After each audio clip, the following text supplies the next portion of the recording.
You call yourselves empaths, luminous ones, children of sensitivity.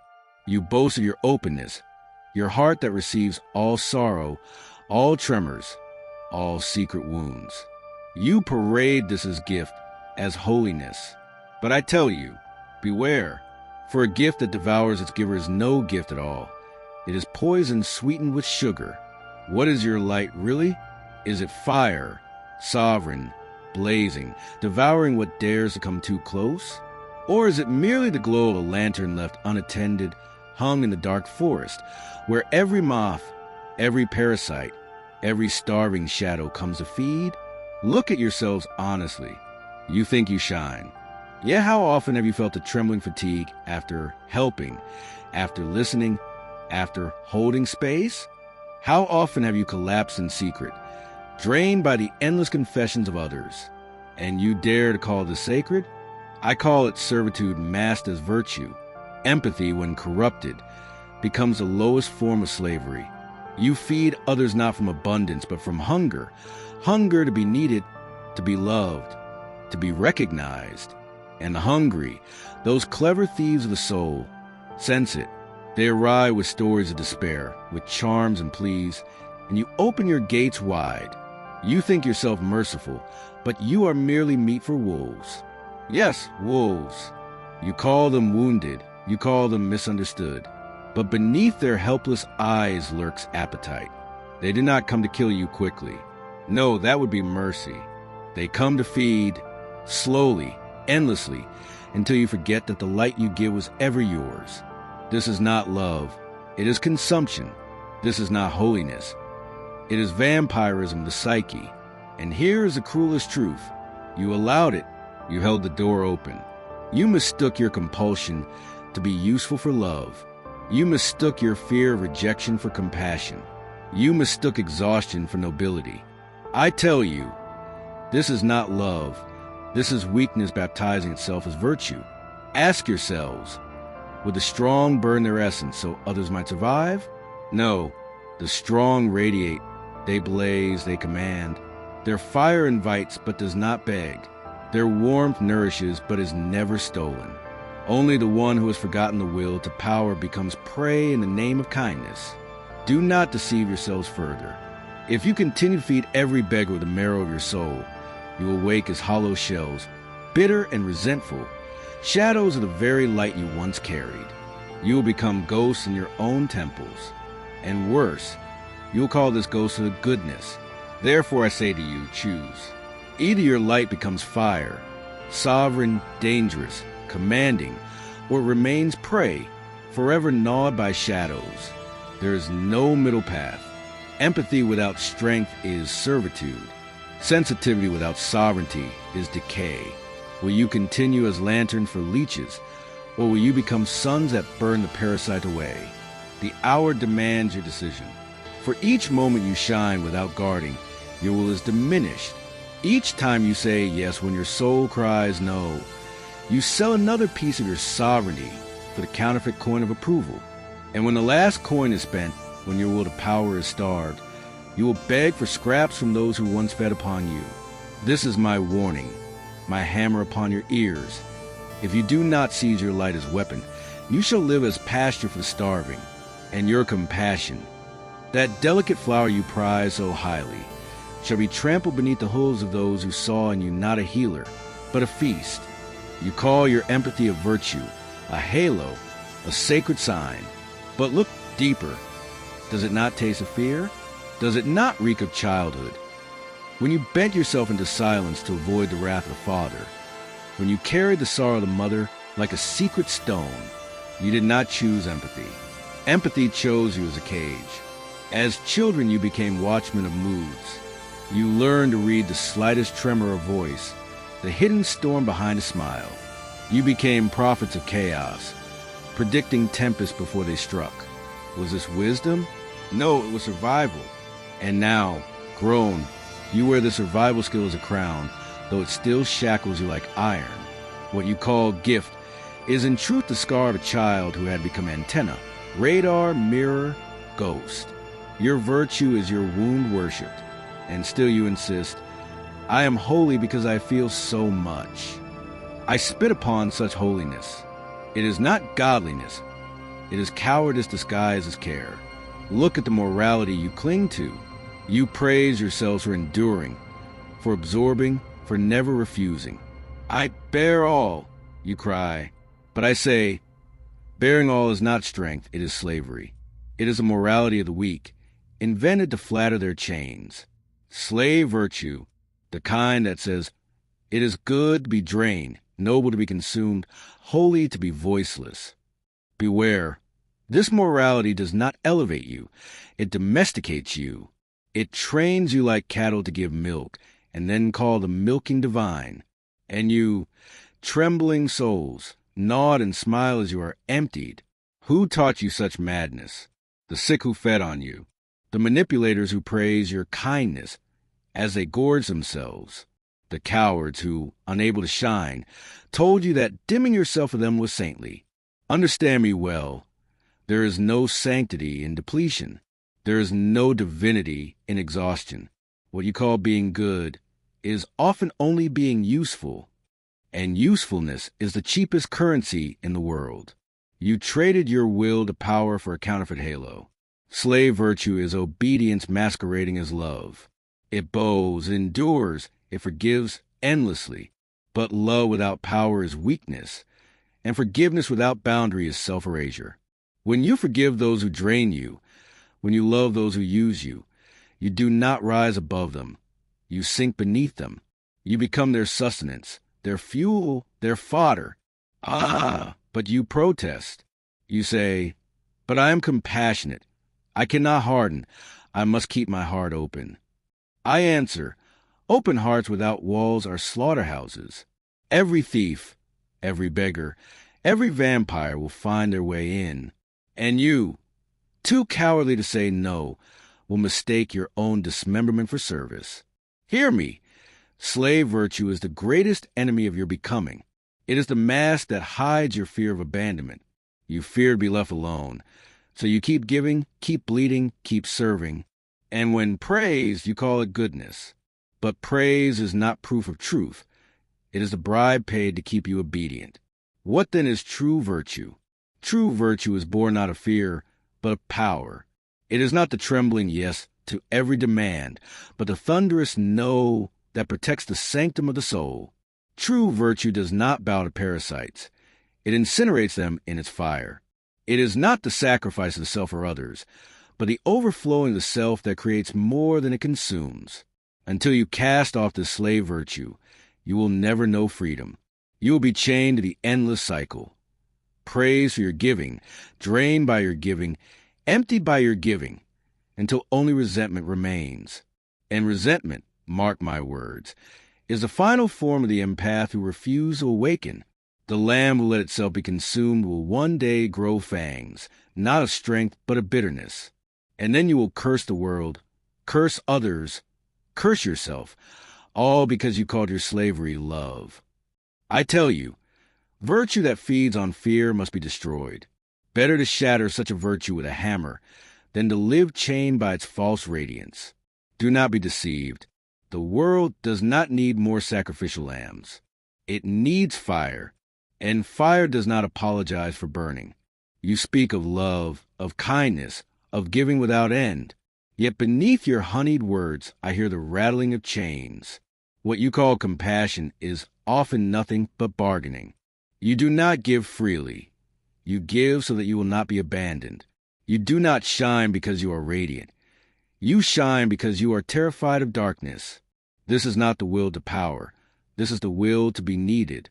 And the will to be needed is the will of slaves. It says, if I make myself indispensable, they will not leave me. It says, if I heal their wounds, perhaps they will notice mine. It says, if I pour myself out, perhaps I will not be empty. But do you not see? This is not power. It is supplication. It is the begging of the soul disguised as generosity. The will to power is creation, overflowing, abundance. It does not ask for approval. It does not beg for gratitude. It knows itself as sovereign. It gives because it burns, because it cannot contain itself, because it is fire. But you, empaths, give because you fear. You empty yourselves because you cannot endure silence. You carry burdens because you cannot face your own. And then you dare to call this love. I tell you, it is not love, it is a transaction.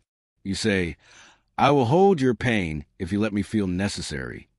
You say, I will bleed for you if you call me good.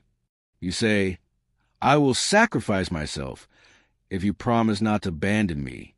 Do you not see the ugliness of this trade? You sell your soul for scraps of validation. You call it sacred, but it is nothing more than a contract written in desperation. The will to be needed is the opium of the empath.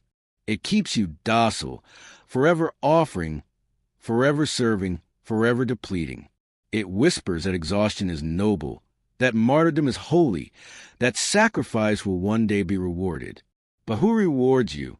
Those who drained you dry? The lovers who fed on you until nothing remained? The friends who took and never gave? You rewarded them with your essence, and they left you with emptiness. Do not confuse the applause of the weak with the blessing of the strong. The weak will praise you endlessly because you make their survival easier. They will call you angel, healer, savior, and you will glow under their words, mistaking flattery for truth. But behind their praise lurks contempt. For secretly, even they know, whoever lives only to be needed has already forfeited their sovereignty. The will to power, by contrast, bows in no such bargain. It does not seek to be needed. It does not fear rejection. It does not hide in martyrdom. It radiates because it must. It is like the sun. It gives not because the earth asks, not because the planets flatter it, not because the void demands it. It shines because it is. That is will to power, the overflowing of being that does not wait for permission. But you empaths, you're like torches begging to be lit by strangers. You wait for someone to tell you that your light is valuable before you dare to shine. And thus your flame flickers, controlled by every passing wind, extinguished by every careless breath. You have forgotten that you are fire in your own right. You think it noble to be indispensable. You dream of being the one they cannot live without. But understand, when they cannot live without you, it is not because they love you. It is because they consume you. You become their crutch, their drug, their wellspring. And wells, once dry, are abandoned. You will be abandoned no matter how much you gave, no matter how much you suffered, no matter how much you proved yourself. For your value was never you. It was only your utility. This is the bitter end of the will to be needed. Resentment, bitterness, hollow martyrdom. You will curse the very ones you once saved. You will hate them for using you, yet hate yourself more for letting them. And then you will turn against your own gift, spitting on the very light you once cherished, because you never learned to wield it as power. I demand of you, renounce this counterfeit will. Do not seek to be indispensable. Seek instead to be sovereign. Let your empathy no longer be a leash others tug, but a flame that burns according to your command. Give, but give as creator, not as beggar. Refuse to make your identity the balm of others. Refuse to mistake necessity for love. Refuse to confuse exhaustion with purpose. For the highest love is not dependency, but freedom. The highest empathy is not self-erasure, but self-mastery. And the highest will is not to be needed, but to be. You have become mirrors. You stand before others, reflecting their pain, their chaos, their hunger. You say, I see you, I feel you, I absorb you. And indeed you do. You polish your surface so clean, so bright, that every wound of the world finds itself reflected in you, and you mistake this for greatness. But what is a mirror if not the most obedient of objects? It shows what is before it, nothing more, nothing less. It creates nothing. It changes nothing. It only imitates. Yes, empaths, you have become mirrors, slaves of reflection. You think it noble to be transparent, to vanish into needs of others. You are proud that you can dissolve yourself until nothing remains but their image. But I tell you, this is not nobility, this is annihilation. For when you are only a mirror, you cease to be a being. You are no longer subject. You are surface, and the world adores its mirrors. The wounded adore you because you display their sorrow back to them. The narcissists adore you because you magnify their importance. The lost adore you because you echo their cries. They all leave your presence convinced they are understood. But do they understand you? No, for you are gone. You erased yourself in the reflecting. What then is your destiny?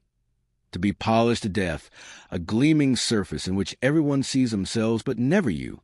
To be an echo chamber for the world's suffering, until your voice is so faint you no longer remember its tone? This is the doom of the empath's mirror. To disappear, to exist only as other shadows. But I do not speak to mirrors. I speak to those who dare to shatter. And so I give you the choice, remain mirrors or become hammers. The hammer does not reflect. It strikes. It does not echo, it resounds. It does not preserve the shape of what is before it. It breaks it, transforms it, recreates it. The hammer is dangerous, for it destroys illusions. It refuses to flatter. It refuses to display the world as it wishes to be seen. Instead, it exposes what lies beneath the fragile glass. Empaths, you're called to choose. Will you remain the docile mirror, beloved by all yet hollow, or will you become a hammer? Feared, perhaps, despised even, but sovereign? Do you want to be cherished for your compliance, or hated for your truth? I tell you, the latter is the only path to freedom. Yes, when you become hammer, many will recoil.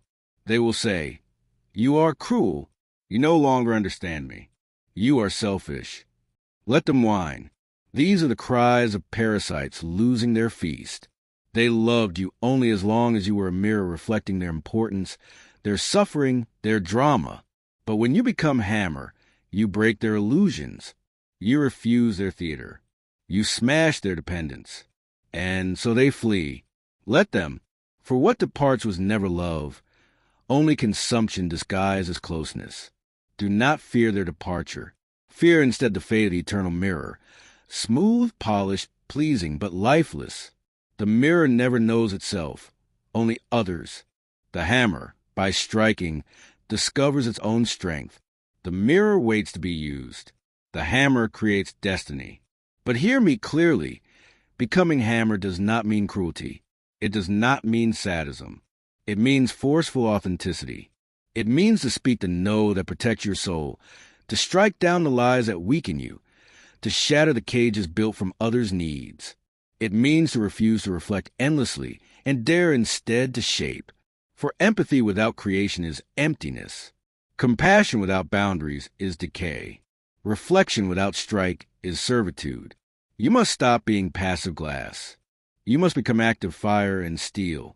Do not merely reveal, transform. Do not merely echo, command. The time has come to ask, do you want to be instrument of other survival or instrument of your own becoming? The mirror is always a tool in another's hand. The hammer is always in its own. Choose empaths. Remain surfaces for the world's sorrow, or become architects of your own world. And remember, only by shattering can something new be built. Mirrors preserve, hammers create. The choice is yours, but know this, those who remain mirrors will one day be forgotten, faceless, nameless, for they never lived as themselves.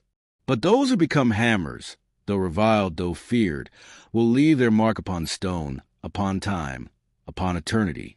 You have been taught since childhood that goodness means agreement, that love means endurance, that to say yes is divine and to say no is cruel. And so you wander the earth with lips trembling, forever uttering yes to every plea, every demand, every hungry voice. But I tell you, this endless yes is not love, it is enslavement. Your chains are forged not of iron, but of consent. You consent to bear what is not yours. You consent to hold grief that does not belong to you. You consent to be drained in the name of kindness. And every time you bow your head, every time you whisper yes against the cry of your own soul, you build another link in the chain that binds you. Do you not see? It is not others who enslave you. It is your own inability to refuse. The tyrant enters only through the door you hold open. The parasite feeds only from the table you set. You are accomplices in your own devouring. The word of liberation is not yes, it is no. A sacred no, carved in fire, uttered with the authority of the soul that has remembered its own worth. To say no is not cruelty, it is consecration. It is the raising of walls around the temple of the self. For what is sacred if not protected? A temple without doors, without locks, without guards is not holy.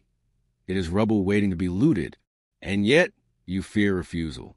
You fear it as though it were violence. You tremble that others will call you selfish, cold, heartless. Let them. Their accusations are proof of their dependence.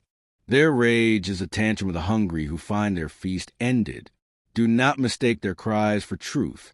They will curse you, yes, but only because you are no longer theirs to consume. Understand this. To refuse is not to reject love. It is to reject exploitation masquerading as love. To refuse is not to turn away from compassion. It is to turn away from a lie that compassion means crucifixion. To refuse is to honor your own life as sacred. When you say no, you begin to build. Each refusal is a stone in the fortress of sovereignty. Each boundary is a beam in the house of freedom. And in that house, at last you live, not as prey, not as servant, not as ghost, but as self. Do not think refusal will make you loveless. On the contrary, only those who know how to refuse can know how to truly love. For their yes comes not from compulsion, but from choice. Their giving comes not from emptiness, but from overflow. Their embrace is not a bargain, but a creation. This is why the no is more sacred than the yes. The yes may enslave, the no liberates. The yes may drain, the no preserves. The yes may conceal fear, the no reveals strength. To say no is to declare, I am not here to be consumed. I am here to be. And when at last you refuse, you'll discover that what falls away was never true love. Those who depart were never companions, only dependents. Those who curse you were never friends, only feeders. Those who call you cruel were never lovers, only leeches. Let them depart. Their absence is the beginning of your presence. But beware, refusal is not easy. It will feel at first like death. You will grieve the roles you once played, savior, healer, saint. You will feel the silence of empty rooms where once the needy gathered. You will ache for the praise you lost, the identity you surrendered. But endure, for this grief is the labor of birth. You are not dying. You are being born into sovereignty. And in that sovereignty, love will return, fierce, uncorrupted, radiant. Not the love of being needed, but the love of being. Not the love that drains, but the love that creates. Not the love of utility, but the love of freedom. Therefore I command you, say no. Say it without apology, without justification, without trembling. Say it as hammer, say it as flame, say it as sovereign, and let the world adjust. For the world demands your endless yes. Then the world deserves your thunderous no. You delight in the title of healer, of sensitive soul, of one who feels more deeply than others. Yet beneath these noble masks I see the shadow of a victim. You carry your suffering as a badge, as if pain itself were proof of greatness. You whisper, I have suffered, therefore I understand, therefore I am holy. But I tell you, suffering is no crown. Pain is no throne. It is only raw material, and only the Creator can forge it into power. The victim says, look at all I endure. Surely this endurance makes me good. But endurance is not goodness. Endurance without transformation is stagnation, rot, decay. To suffer endlessly and call it virtue is the coward's comfort. The Creator suffers too, but he does not worship his chains. He melts them, hammers them, reshapes them into new forms. He makes of pain a weapon, of grief a song, of wounds a door. Empaths, you must cease being victims who bleed for applause. You must cease being saints of exhaustion. You must cease being martyrs of codependency. Your destiny is not to be crucified for others, but to rise as creators of yourselves. What is a creator? He who does not wait for permission. She who does not ask, Am I allowed to be? The Creator stands before chaos and commands. You will become form. The Creator takes the raw material of suffering and fashions it into meaning. The Creator does not remain prey, gnawed by parasites, but becomes fire that devours the parasites themselves. You say, but I am too fragile. I am too broken. Lies. Your fragility is the seed of your force. Your brokenness is the clay from which your strength must be molded. For only what is cracked can let light through, and only what is bled can know the taste of flame. Your weakness is not your destiny. It is your workshop. But you must choose to work, to forge, to create. Otherwise your weakness remains only weakness, and your wound only wound. The victim waits. He waits for saviors, for rescuers, for someone to finally see his suffering. He waits for justice, for repayment, for recognition. And in waiting, he rots. The Creator does not wait. He acts. He takes the world's indifference and uses it as hammer. He takes abandonment and turns it into solitude. He takes despair and twists it into strength. He does not beg for redemption. He redeems himself. Yes, this is the path. To rise from victim to creator. To stop trading your suffering for sympathy, your exhaustion for identity, your sacrifice for scraps of belonging. You are not born to be an open wound in service to others' hunger. You are born to be a forge, burning, shaping, making. And I warn you, those who profit from your victimhood will resist. They will tell you, you have changed, you are cruel, you are selfish. They will miss the mirror you once were, the endless yes, the constant bleeding. Let them mourn, for their grief is not the loss of you, but the loss of their feast. Do not mistake their hunger for love. Victimhood is the graveyard of the empath. Many of you already lie half buried, whispering prayers of usefulness while the soil of exhaustion covers you. But you are not yet dead. You can still rise, claw your way out, spitting earth from your mouth, screaming, "Enough!" Let this scream be your resurrection. Let it be the moment you refuse to be corpse and choose instead to be creator. From victim to creator, this is the only transformation worthy of your suffering. For only the Creator justifies pain by birthing meaning.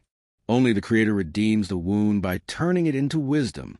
Only the Creator can say, yes, I bled, but behold what I have built from my blood. Do not worship your suffering. Transmute it. Do not cling to your chains. Melt them. Do not drown in your empathy. Forge into art, into fire, into power. Victimhood is the end of the empath. Creation is a rebirth. And I tell you, until you cross this threshold, you will never know freedom, never know love, never know the true dignity of your light. Choose then.